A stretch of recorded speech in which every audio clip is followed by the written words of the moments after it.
First of all, I want to apologize to everybody for being late. We drove here from Orangeburg, but that isn't the reason. We went to the wrong library. You went to the main library. And it was another half hour to get here. So this is my first time in Georgetown. I've been to Paul's Island, but I haven't been anywhere around here. So I guess I'm entitled to get lost the first time. I'm Ellen Zischaltz, and I'd like to welcome all of you. I'm the president of Center for Creative Partnerships. The program that you're seeing today is one of our programs. We are a nonprofit organization. We're based in Orangeburg, but we go around the state. And we use the arts and the humanities to advocate for social justice. One of our main programs right now is that we own the All-Star Bowling Lanes, which is the site of the Orangeburg Massacre. Does anybody know what the Orangeburg Massacre is? Okay, some people know. It happened before Jackson State, and it happened before Kent State. The students at SC State and Claflin, two historically black colleges, wanted to bowl. There was a bowling alley there.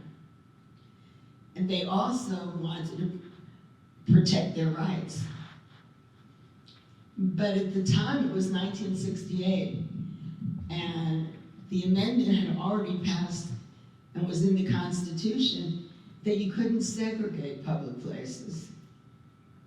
They went down to the bowling lanes, and they were stopped there, and they were not allowed in. The next day when they went down, there were police everywhere. There were state police, and federal police, and local police. Students went into the parking lot. Somebody pushed one of the students against a door or window, and it cracked, and the police took out their sticks and beat people on the head. There's one woman, Emma McCain, who came recently because we did a television program. She said they wouldn't stop hitting her in the head. For the rest of her life, she's had seizures. So, and another woman was pregnant and lost the baby, and the police just was attacking everybody. So they went back to the campus, and they decided to have a bonfire as a protest because nobody would listen to what they wanted. And there were police everywhere, and suddenly the police shot into the group of unarmed students, killing 3 students, 2 college students from SC State and 1 high school student, and wounding at least 28 others. And this is something that people really don't know about in this country, but we're changing that. And we got our first grant from National Park Service for $500,000. And with that, we're starting on the preservation. I just did another grant to them for $750. If we get that, that would be phase 2. We are going to create the All-Star Bowling Justice Center, which will have 16 bowling lanes and other activities and a conference room for discussions like this. And it will be for the entire community. Cleve Sellers, I don't know if you know who he was. Yeah, That's how Bakari's father. Bakari is on our advisory council and Cleve is on our board. But Cleve was at SC State trying to work with the students and help them and start a Black Studies program, African American Studies program. And he was a member of SNCC. Well, the government here thought somebody from SNCC must be the instigator. So he was wounded, and they came to the hospital, and they got him, and they took him to jail. Not only did they take him to jail, they put him on death row.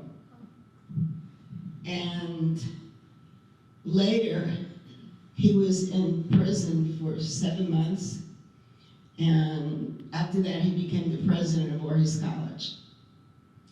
But the stories that he can tell, because the thing that I didn't realize is, years later, he went to Canada, and they wouldn't let him in the country, because the governor had exonerated him, but they didn't pronounce him not guilty. So it was on his record. And people will know about it, because we will create, what we're doing is we're creating a national heritage site. We are already on the National African American Civil Rights Network with all of the civil rights organizations. So that's what we're doing. And we need everybody to be part of what we're doing. So please, we really would love you to be part of it. And we are getting attention all over the world. We had some production company come last week from London, and they filmed. It's going to be on international television. And we have a company from Toronto that's interested, and people will know what we're doing. So I wanted to tell you about it. The program that you're seeing now, there's a film, Meltdown and Dixie, which is about the Confederate flag in Orangeburg, and 3 of us will talk and answer everybody's question. This looks like a great group. I know we're gonna have a good conversation. And we do programs like this all the time. We might have books. One we did recently was, we had Cleve's book, but also Dave Dennis. Anyone know who Dave Dennis is? He's also on our board. You should know, because Dave Dennis and Bob Moses were the people that put together Freedom Summer in Jackson, Mississippi. Goodman, Cheney, and Schwerner were working for Dave. They were all kids. And Dave got sick. He I don't know, somehow he wasn't feeling well, and he went home to New Orleans and loaned them his car, and they were murdered in his car. But you should read his book he just did with his son, which is called The Movement Made Us. And so we did something with the book. We could do some of those programs here if you want them to move here after we do them somewhere else. So the reason I put this together, going to 15 different counties, is because the only way we're gonna make a difference in South Carolina and make the state more equitable is if we all join together. So think about this. What I'm hoping to do is, after we finish going to the different counties, we're gonna have a meeting in Orangeburg that everybody is welcome to come to. And we are going to talk about how we can form a consortium which will work together to make the state more equitable. So if you sign the mailing list, that's great, but it would be even better if you add your emails. Because everybody thought, well, they have my email, but I don't have your emails. Okay? So what I'm gonna do now is I'm gonna stop, and we'll watch Meltdown and Dixie, and then we'll talk about it. So, great meeting you all. Thank you.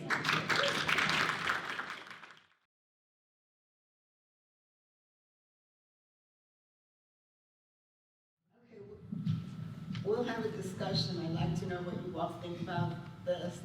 I just want to say a couple of things. Orangeburg is 75% African American. So think about that when you see the film. Also, downtown Orangeburg is not represented by the group from the Sons of the Confederacy. My feeling is that it's in the county. The county is one of the largest counties, and it's very rural. But when I walk around Orangeburg, I don't see people like the Confederate people. They may be there, but they're not there in large groups. So I just thought I'd put that in, but let me introduce, I missed what county it I'm sorry, what? is. I missed what county it is. Orangeburg. Oh, same. Good. Orangeburg, the county county is seat, Grand and the county, like Georgetown. Yeah, the city is in, Aaron's trying to get your attention.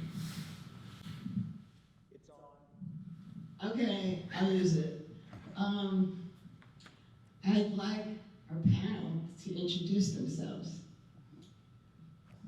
You got your own, okay? I'm Lee Brockington, and I want to be sure that all of you know I am a native South Carolinian. For about 30 years, I was employed by the Bell Baruch Foundation at Hobcall.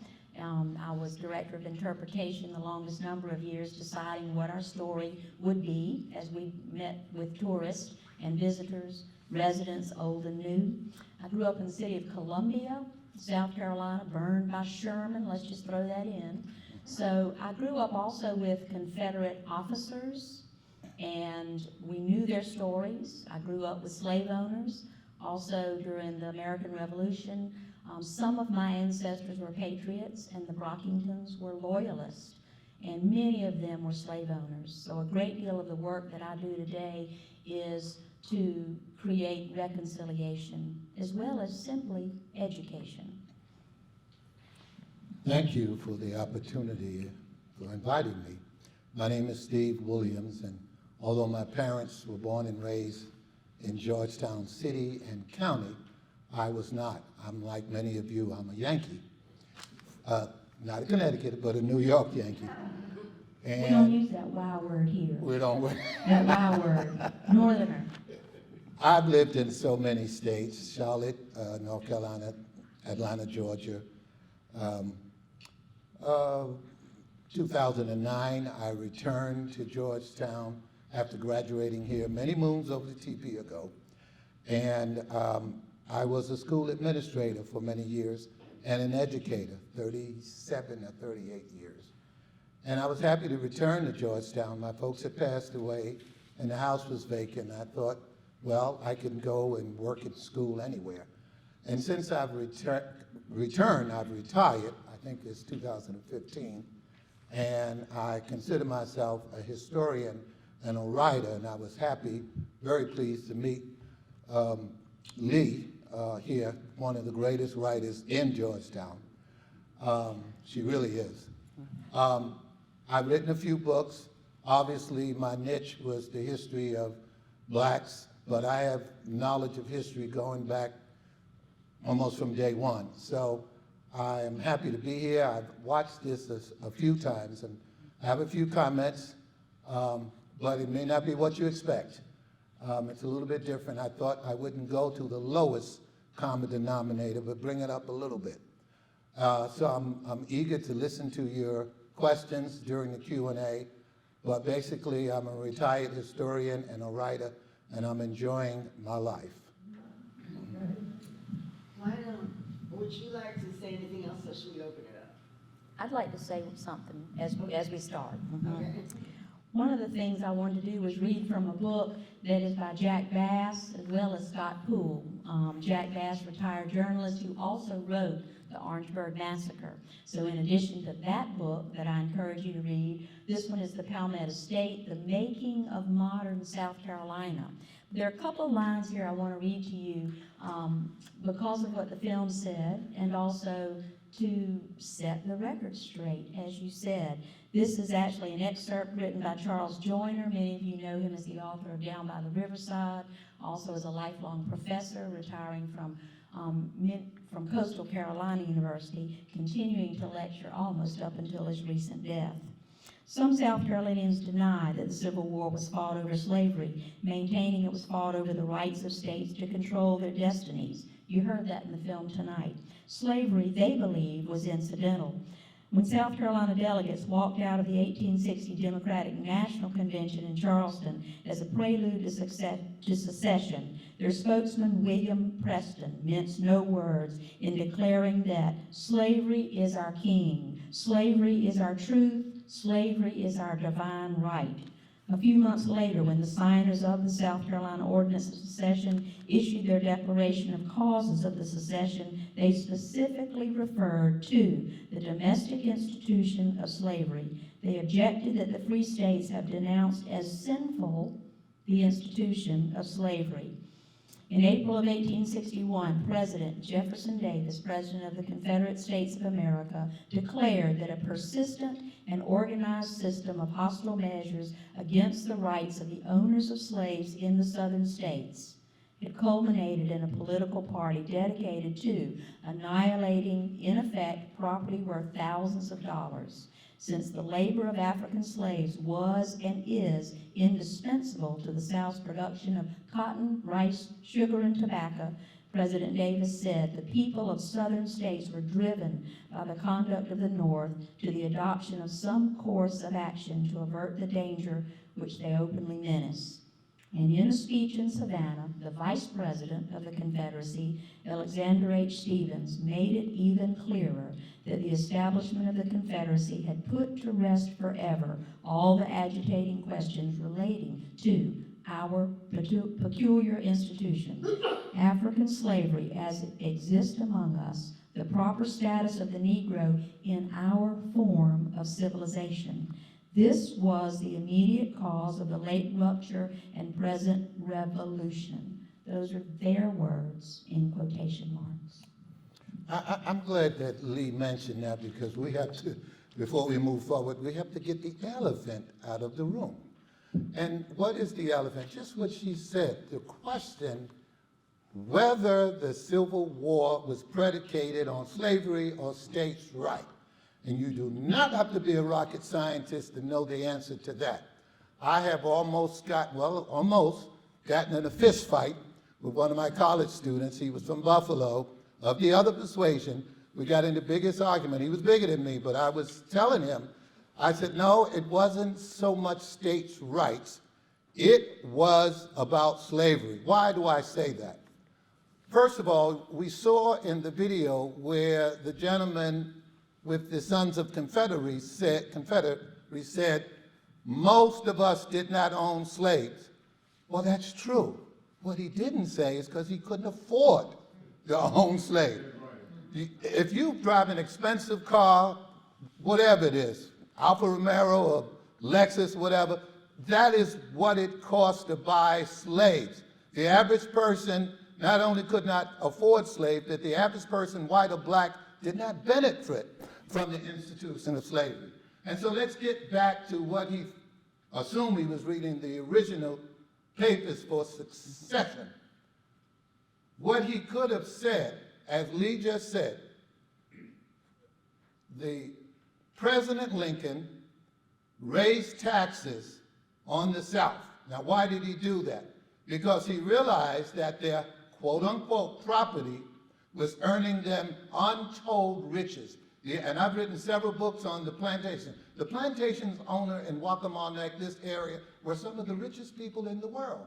Long before Carnegie and Rockefeller and J.P. Morgan, these were the fat cats. I'm saying that because some of you were not born and raised here. So primarily on the backs of blacks, you had tobacco, you had cotton, and you had rice. And they were producing it by the bushels, by the millions. And when Lincoln decided he wanted to tax the South, they did not like that. And taxation was about representation. And I was not considered a full. My ancestor was considered a 3/5 of a human. And so if we were producing their riches, why would anybody, if I say to you, I know you have a couple of million in your bank, why don't you just give it to me? Well, that's a rare form of stupidity. Nobody's going to give up their money. Okay, they go to church and they ask, well, some of them ask God to forgive them, but they continue with the institution of slavery. And so what happened, a reasonable person will say, yes, And he said it, he said, I'm not going to say that it wasn't tangentially a little bit about slavery. No, it was 90% about slavery because it had to do with the monetary gains and what have you.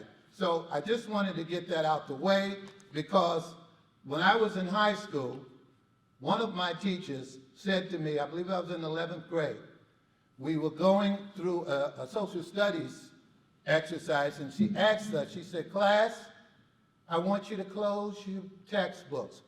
So we closed our textbooks. And she took off her glasses, just like this. And she said, now class, I won't nominate her. Many moons over the TP ago, remember that. She said, class, I don't care what the book says. The relationship between slave and slave owner was just like family. They treated them as if they were their own. Well, if that's the case, then why is it not okay for me to enslave you as long as I treat you just like family? It's a rare form of stupidity. It's ridiculous. It was about ownership. It was about money. It was about slavery. Not totally, but 90%. Yes, ma'am. And using religion as the cover, that we were doing people a favor by bringing them into the civilized world. When I was in Detroit last summer and went to their amazing rights, WRIGHT, the African American History Museum, brand new exhibit, and really stopped me in my tracks. I've been to a lot of civil rights museums. I've seen a lot of exhibits on slavery. I've worked on a plantation and taken children into slave cabins.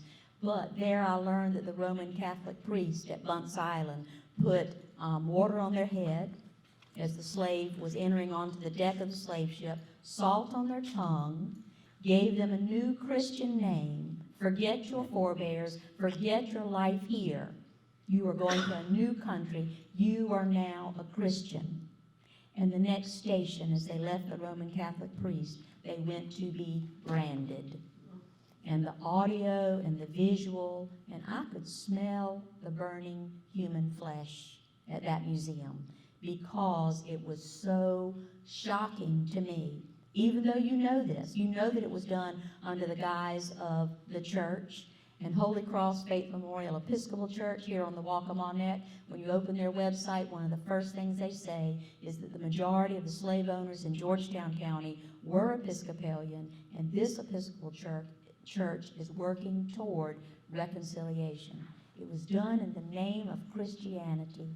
We have to stop and think about that. Look how much is done today in the name of Christianity.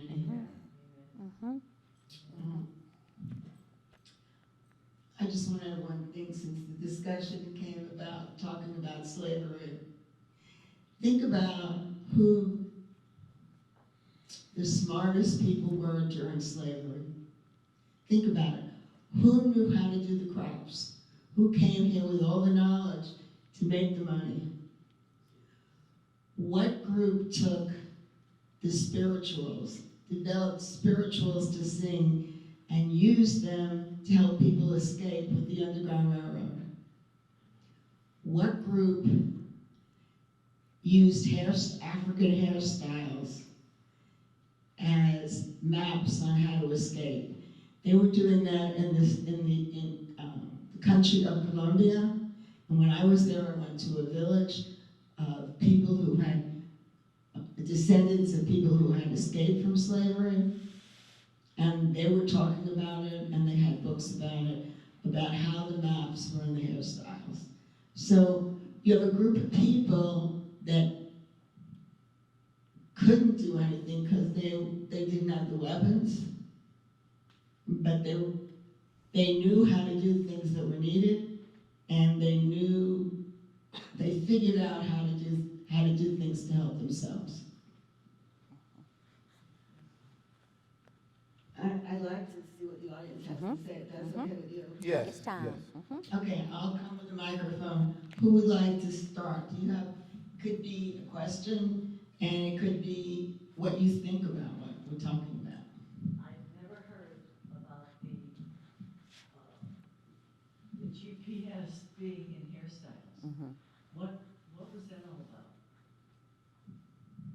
Well, they were on plantations and they were trying to think of ways to escape. And they figured out that they had these intricate designs and they made them into maps. I didn't know about it till I was in Colombia, Mhm. South America. South America. I wonder, why they don't teach in school about the Articles of Succession. I've never seen that. I mean, that would really make you realize that if you read what they said, there's no argument. You're right. You know why it's not being taught.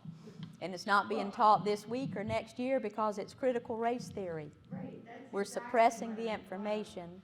And I believe it goes back to the re-education, the reteaching of the lost cause. And y'all are familiar with that term, with revisionist history, the lost cause. There had to be an excuse, either from a Christian point of view, from a belief and a human point of view, that there was a reason for that great loss of life, that there had to have been some higher purpose for us doing what we did. And so the revisionist history talked more about states' rights, for example, than the institution of slavery. But there is a marble Articles of Secession hanging inside at our South Carolina State House in Columbia. But there are reasons it has not been taught and been advertised, because I believe it did not fit in with the theory of the lost cause, with that revisionist history. I lived outside of Philadelphia, Pennsylvania. The National Constitution Center is there. Mhm. I wonder, do you know if they have those articles in there because They're in Washington, I know that, in our nation's capital. I'm not sure if they're in Philadelphia, but I've been to Constitution Hall. because Mhm. I'm a member of Mhm. that. But it's worth reading, and also in this book are excerpts and, as I said, quotes from the secession documents, as well as the president, the vice president, and 2 political leaders. And it's just hard to deny what those quotes are, and they are quotes from the time. They're quotes from the men. I wonder though, even people seeing it right there in black and white, today people don't listen to that. Well, I've always, and some of y'all have seen me do this, too often what should be a moral issue becomes an economic issue. Not just today's politics, but we often protect our Social Security, we protect our income, we protect our investments. What should be a moral issue too often becomes an economic issue. And remember what Steve said about some of the wealthiest people in the nation owned slaves and could not imagine not having slavery to produce their wealth. There was such a thing as free cotton on the market, cotton that was produced by free labor, but it was so much more expensive than that which was produced by slavery. So New England textile mills bought cotton from slave plantations, from those owners, because it was less expensive. And bring it down to a common connection. When you or I go to the grocery store and we go to the produce section, we see the organic vegetables, and we know, don't we? We know that those are better for us. Fewer chemicals, they've grown under different habits, and also we know that they are $3 per tomato as opposed to $3 for $1 on the other side. And what should be a moral issue, even in the produce department, too often becomes an economic issue. And it's almost always about the money, isn't it? Anybody else? Just by coincidence, I work in the produce section of Lowe's Foods. Am I right? Am I right? Yes and no. You Okay. also throw away a lot of organic food, not only because it's more expensive, but also because it's less treated to last longer. Yeah, its shelf life is shorter. Yes. And the shelf life of a human slave was shorter. True. than a free laborer as well. Their life Yes. expectancy was shorter. Yes. Particularly the babies. Mm. Infant mortality was very high, yes. I coincidentally, I had surgery last Thursday, so I have a lot of time to kill this week, and for some reason this morning I was drawn towards Georgetown. I went to where I work for the paper mill also. And it's hard to get by in these times. But I stopped by the Gun Museum, Mhm. and I heard the story of the slave ships as they came here. And of course, I went to the Amistad back in the day when we came to visit the port of Georgetown. Yeah. But just I heard about a man who was really upset on that slave ship. And he was cargo. And he was upset because one of his people from his community was raped. And he got up from where he was, his cramped area, and he went to attack the man who raped her. And he quickly realized he was naked and had not a weapon or anything.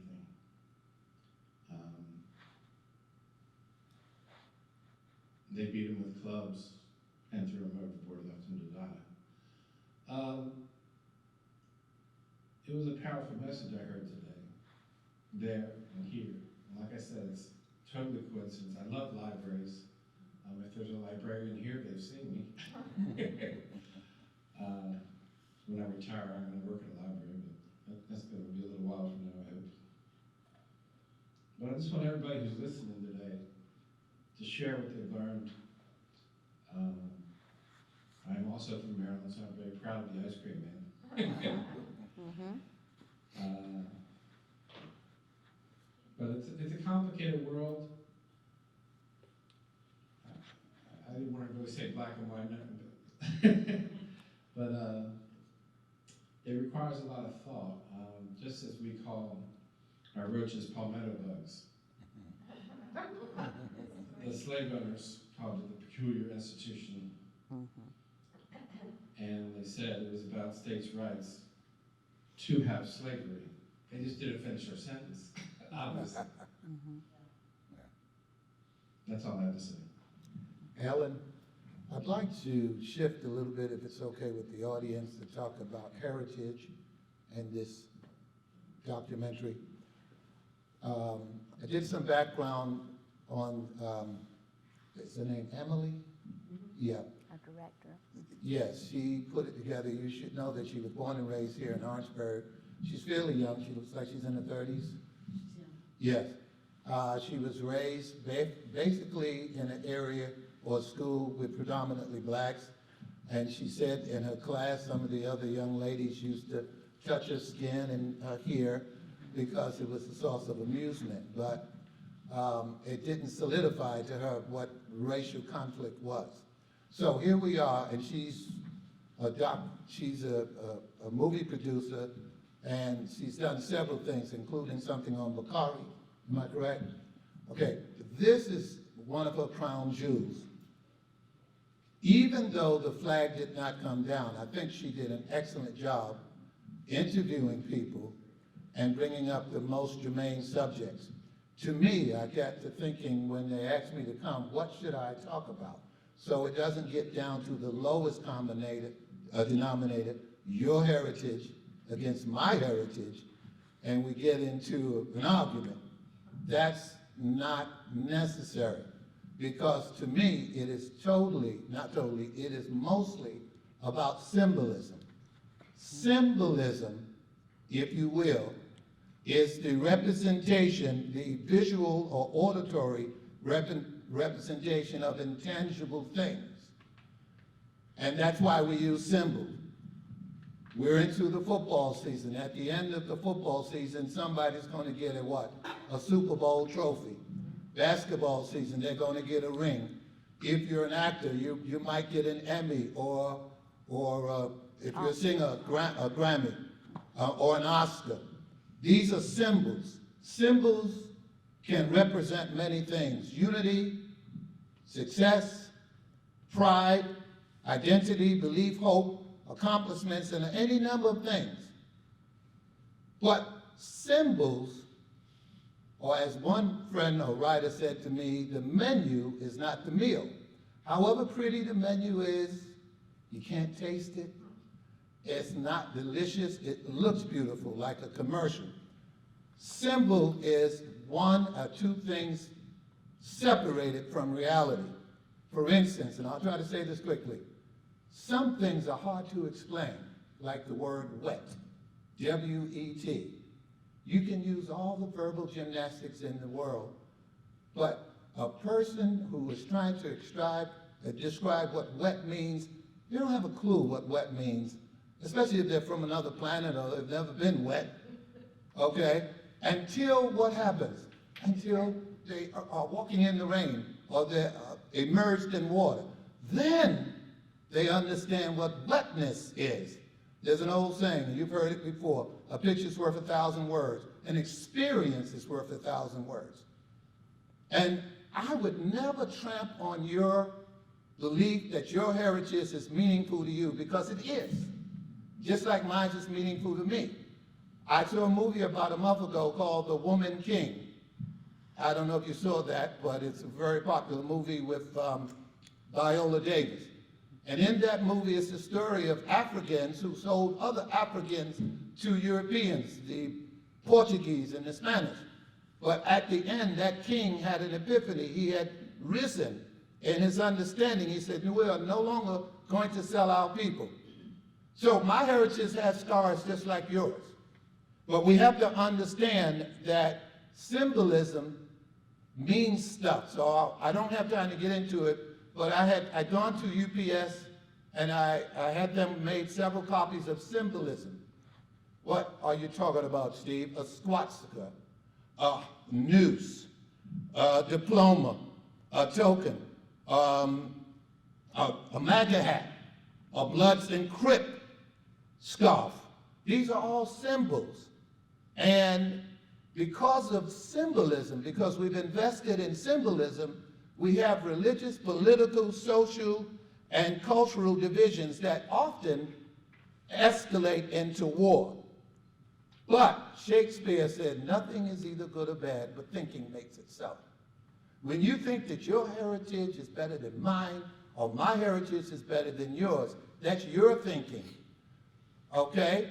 For many, many years, and I'll close with this, they told Nelson Mandela, we ain't gonna never. We have 13 million people here in Johannesburg, and you're gonna never have freedom or control. They told Mahatma Gandhi, now you're talking 150 million people, that we're not gonna take our foot off the necks of the oppressed. They said the same thing to Martin Luther King. They said the same thing, for those of you who are football fans, to the owner, Snyder, of the Washington, quote unquote, Redskins. He said, I ain't never gonna sell. Well, guess what it's called today? The Commanders.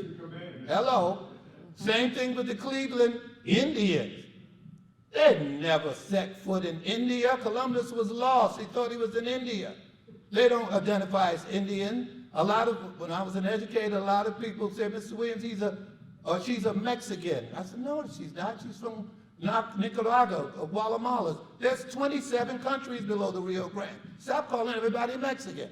When I was a kid, if you were mixed race, you were a mulatto. We don't say that anymore. We don't say to immigrants that they are aliens. We don't say to kids who were born out of wedlock, you are illegitimate. What am I saying? Once you knew better, you can do better. This guy in the movie said, well, when a liberal comes down I-95, we intend for them to be upset. Offended. Mm-hmm. What's wrong with lifting ourselves, our education, and because it offends you, I'm not going to call you those names. If you consider yourself gay, I'm not going to call you a butch or a fag. That's just cruel. It means spirited. There's too much of that's going on in politics. So symbolism means something. Whether it's drinking from a water fountain, I'm talking about Jane Pittman or Harriet Tubman or any of the great ones, because Rosa Parks made a symbol when she sat down. And that's what I see here. This is a symbolism of the flag.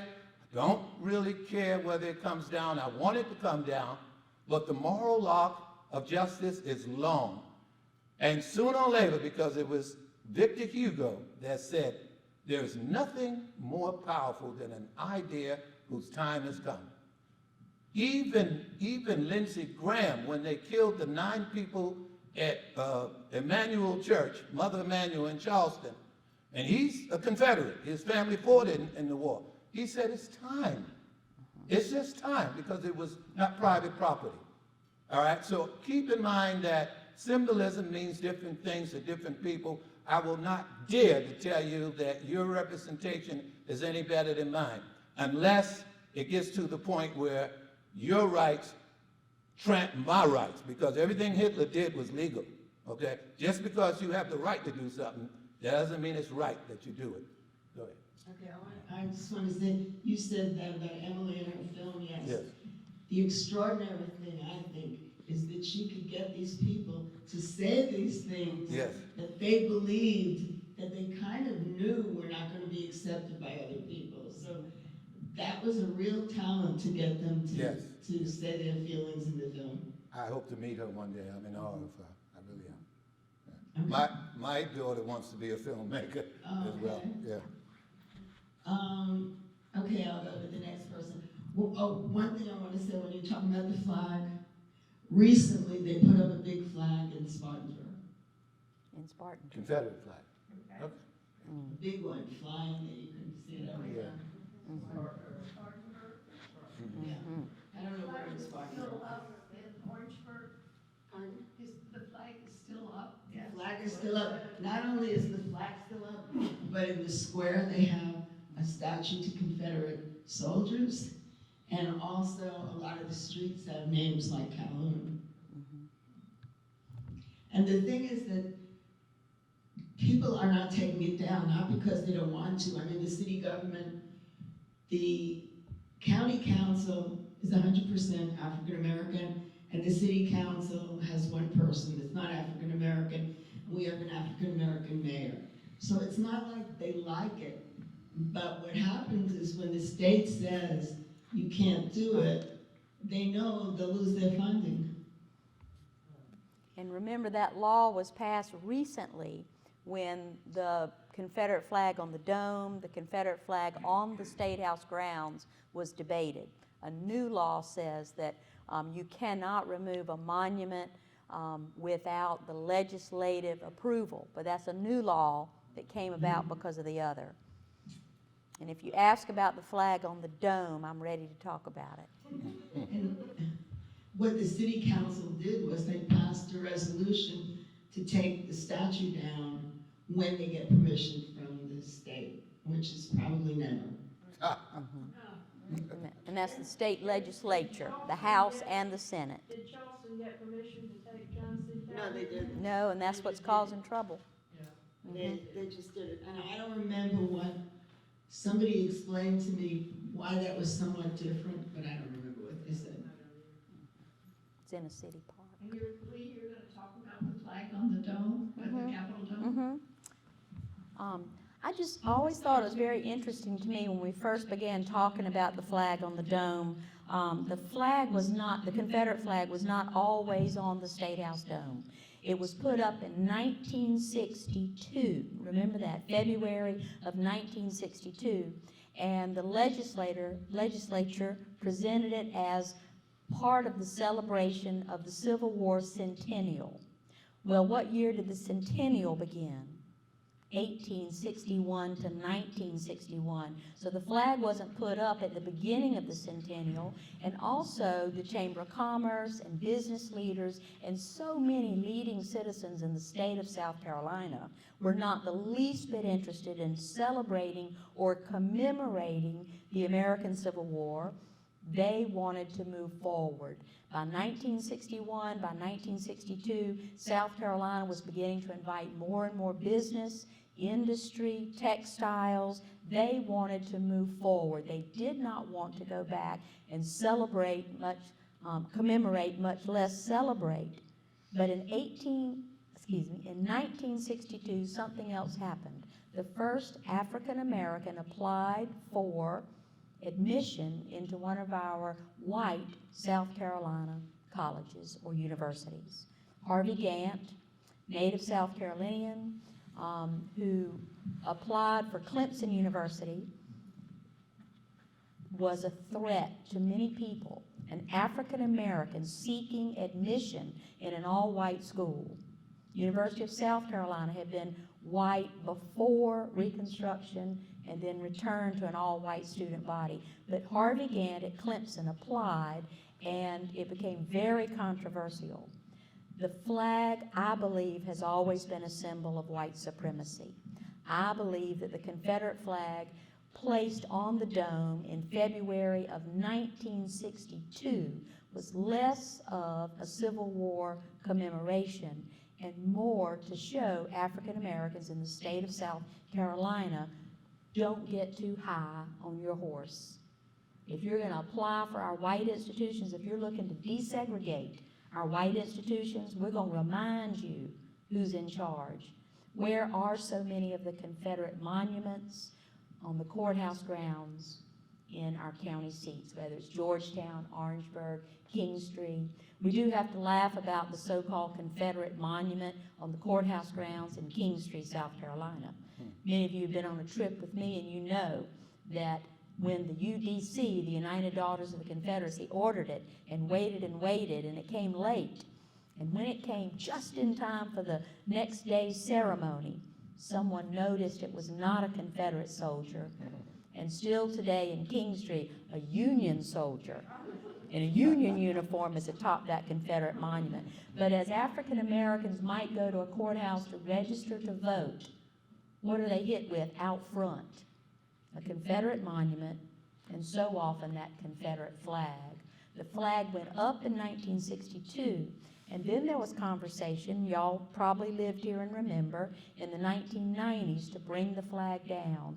And we don't have enough time tonight to go into how many politicians lost their popularity by wanting to bring that flag down. Governor Beasley, Governor Hodges, and even Governor Nikki Haley, who the flag, you know, was brought down from the dome. Everybody celebrated, finally. But there was a legislative compromise. So where was the flag placed? It was taken off the dome, where if you looked at a distance, you saw a teeny-tiny Confederate flag flying up high, and it was moved to the most prominent place in front of the State House at the Confederate Monument statue, which was placed in front of the State House.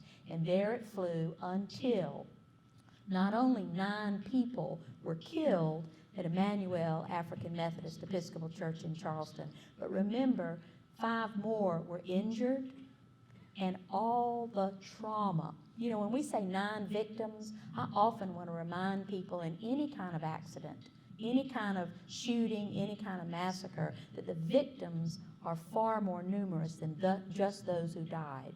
9 died, 5 were injured, and so many more victims exist.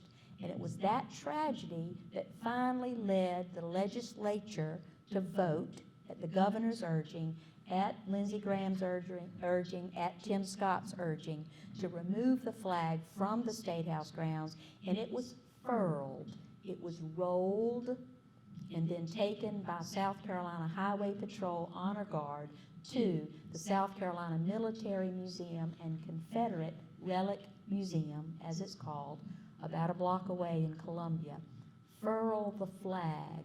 Do you remember our son of the Confederate veterans, venerated Robert E. Lee? And you know, my name's Lee, and part of the reason that name is in our family is because one of my ancestors fought for Lee, arguably the greatest general, the best general in that war. But what did Robert E. Lee say to his troops after he surrendered at Appomattox? Furl the flag, boys. Furl the flag. There is an old saying, I'd rather attempt to do something great and fail than to do nothing at all and succeed. When I looked at this and I saw the mayor, who has the same melanin in his skin that I did, and the city council, but they were afraid. And I get it. Some things you don't want to lose your job. I don't know how much industry is in Orangeburg, but when we think of some progress, that's why I said, don't get me wrong, when I said I'm not losing any sleep whether these Confederate flags come down or not, that doesn't mean I don't want them to come down. But I happen to know, again, as Dr. King would say, the moral arc of justice is long. When enough people get together anywhere, that's when it will happen. It will reach critical mass. That's why the Berlin Wall came down. That's why apartheid stopped, because enough people said enough is enough is enough. That's when it's going to happen. And we think we can prevent it, but God Almighty is in control. And all we have to do is keep the faith. It may not happen in our lifetime, but it will happen. Frederick Douglass says there's no such thing as a bloodless revolution. People don't just give up their rights. You have to fight for it. And so I'm going to close with this. When I was an educator, I had a little, I believe he was in the first grade, wonderful little boy. His name was Reggie. And he did what little boys do. He was rambunctious. He was doing something all the time. And as his teacher, I had to correct him. I had to chastise him. I said, Reggie, that's not nice. Pulling on the girl's hair, whatever. And no, I said, Reggie, don't do that. Please don't do that. I don't know whether it was his mother, Lee, or his grandmother, that she taught him this phrase, and I never forgot it. She said, not nice. So he would look at me with those big eyes, as only a first grader could, and say, not nice, Mr. Williams, not nice. And after a while, I didn't have to say a word to Reggie. I would just look at him and say, not nice, not nice. When we see how apartheid, how Mahatma Gandhi, how Jane Pittman, how segregation, how Jim Crow, how all of that happened, you can dress it up all you want and you can claim it's your heritage, but all I say, put lipstick on the pig and it's still not nice. It's not nice for you to say, yes, say, I'm very proud of my ancestors because they fought, they stood. Dr. King said, a man can't ride your back if you're stooped over. They stood up. They knew that it was going to be tough, and they knew that it was a possibility to lose, but they fought. But don't say I'm proud of them because I enslaved millions of people, because that's not nice, and you know it, and it's not right either. There you go. I just want to answer your question about Orangeburg. Yes. Because Orangeburg is changing, and I believe the flag will come down and the statues will come down. I'll tell you why. First of all, the first thing is that we're doing the bowling lanes. Yes. This is going to be a national heritage site. We're already getting recognition from everywhere in this country, and we're getting recognition. We had a crew come from London to do a show that's going to be on international television. We have another crew that wants to do a series show, and they're coming from Toronto. Our last grant, we had a letter of support not only from Clyburn, but also from Tim Scott. So people are finding out things. Also, the whole bowling world is behind us. I have to tell you, I didn't know anything about bowling, and I started getting phone calls. It turns out that an organization which was once called, originally, the Negro Bowling Association, started in the 1930s. It's now called the National Bowling Association. They called me because their membership claims that social justice in bowling is a result of the Orangeburg Massacre. I then went as part of their conference to Dallas and spoke there, and I got invited by the International Bowling Museum in Dallas to speak there about what we were doing, and they put up an exhibit there from the Orangeburg Massacre.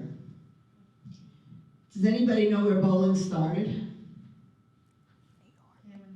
New York? Egypt, in Africa. Oh. they have found in the tombs How cool is evidence that? of bowling. Who knew? Who knew? I didn't know.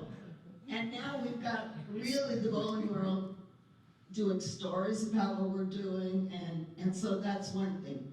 Second thing is, the bowling lanes are in what was a shopping center, and a lot of it is really terrible.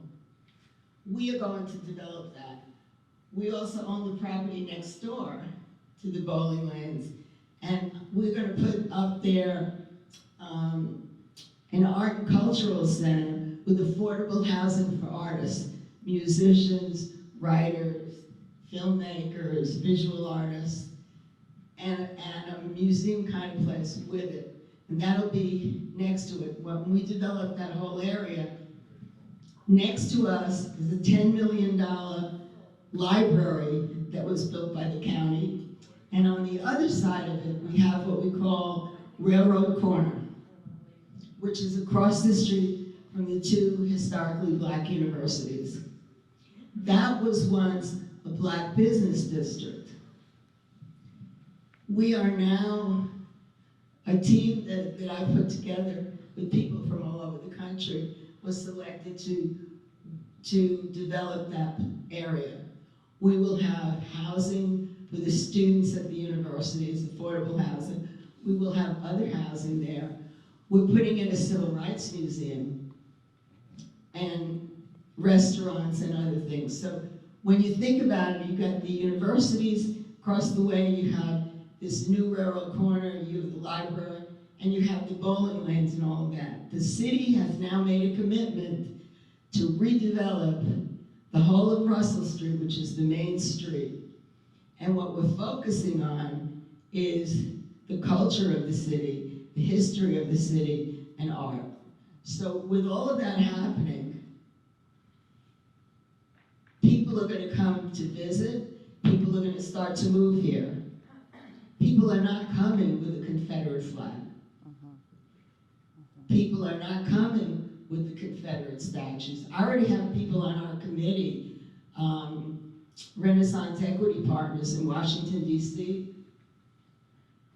They're already questioning it. And so I think as it develops into a viable city, I think it's going to happen. Yes. I have a question. You said bowling started in Africa. Yes. How did they find time In not to Egypt. be cannibalized and eaten by the animals? And this one. Don't answer I that. think you should go to Orangeburg County and find him, and maybe he has the answer to you. Driving a BMW. But people don't really know about that. I'm learning a lot.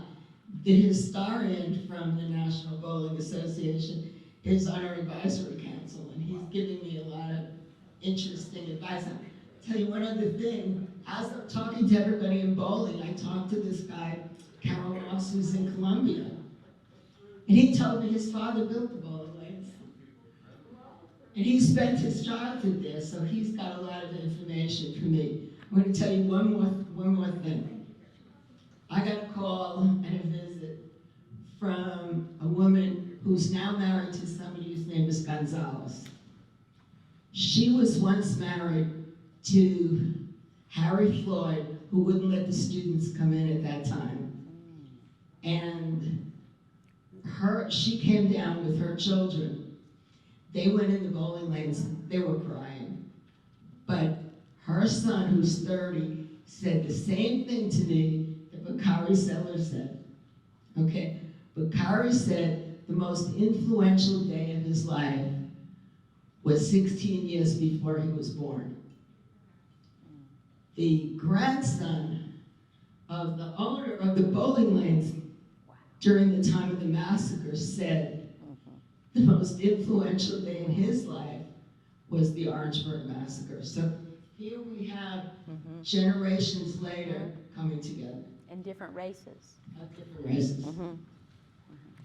If we don't talk about it, if we don't ask questions, if we don't express ourselves, we're never going to move forward. And that's why I'm so grateful to the Waccamaw Neck Branch Library and also to Ellen and her Center for Justice to be able to have this kind of programming. Aren't you? Yes. Thank you, Ellen. Thank you. also grateful to all of you for being so